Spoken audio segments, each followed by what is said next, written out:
Arlott RBB, by Pablo and Fractions. Arlott is a highly flexible explainer that can work with a myriad of builds. In higher elo, he's usually used as a tanky frontline explainer, however, you can use a more damage-oriented build in rank. We will give all his optimized builds for your wants and needs. Battle Spell. The viable options are Petrify, Flame Shot, and Flicker. Petrify and Flame Shot do the same job of applying crowd control to the enemy, activating Arlott's passive. The only difference is one has a shorter cooldown and has a knockback effect, which can be used to push enemies away to escape or push them towards your team. In our opinion, Flame Shot is better for its lower cooldown and extra utility, but you can still take Petrify if you so desire. Flicker gives Arlott a lot more versatility. Flicker is what is used in pro play for Arlott, and for good reason. Arlott lacks escape since his second skill is a lock-on skill. And his ultimate is difficult to land due to the delay and limited range. Flicker solves those issues. In our opinion, Flicker is the superior spell, but you may take the other two if you want to more reliably kill enemies, better for more damage-oriented builds. Emblem setup. These are the two best emblems for Arlott. If you had to pick one, we suggest Tank Emblem. Tank Emblem has mathematically better stats than Assassin Emblem. It's much harder to counter armor and health points of Tank Emblem, you need a full item, while Flat Pen is very easy to counter, can get component items like Leather Jerkin to completely nullify the penetration. We have done extensive testing of Tank Emblem versus Assassin Emblem, and in a mirror 1v1 matchup, the one using Tank Emblem always wins. As the leading itemization expert, creating top-of-the-line itemization guides for you still takes significant time and effort. I can only sacrifice so much time from my work and well-being.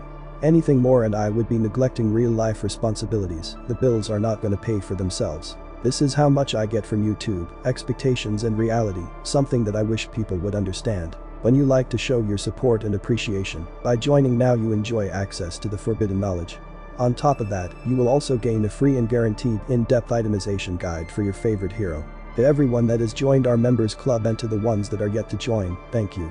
With your help, I can allocate more time to provide you with highly informative and educational contents. You may still take Assassin Emblem if you want to deal more damage. But Tank Emblem is just better. Take that for what you will. Dishonorable mentions. Fighter Emblem is mediocre.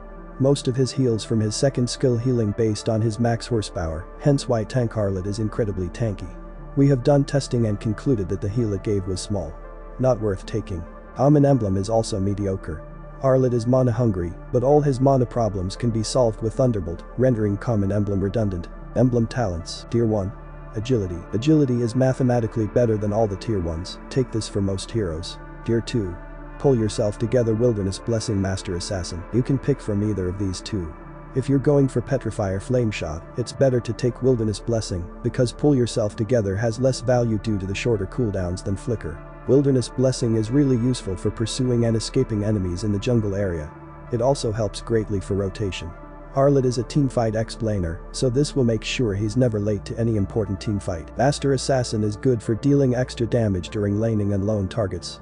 Better used on more damage-oriented builds. That is not the focus of Arlott, as the most optimal gamma play is to act as a second tank or a main initiator in the teamfight. Tier 3.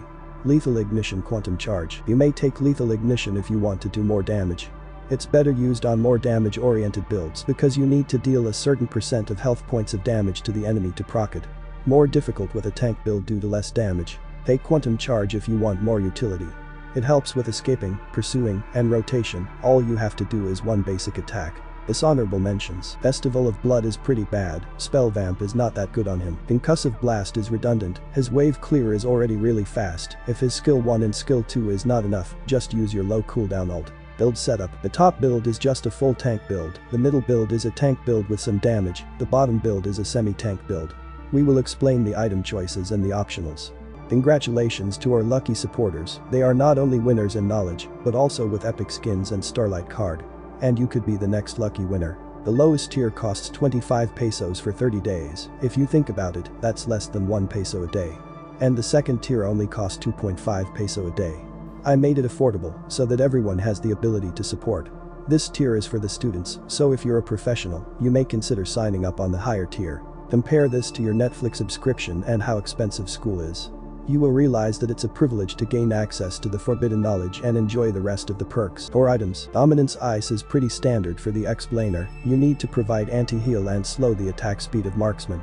Always get this. Thunder Belt is pretty important for Arlott, since he's very mana hungry. Buying this item solves all his mana problems. It also helps with the spammable true damage and the slow that comes with it. Or Jack of all trades, master of none.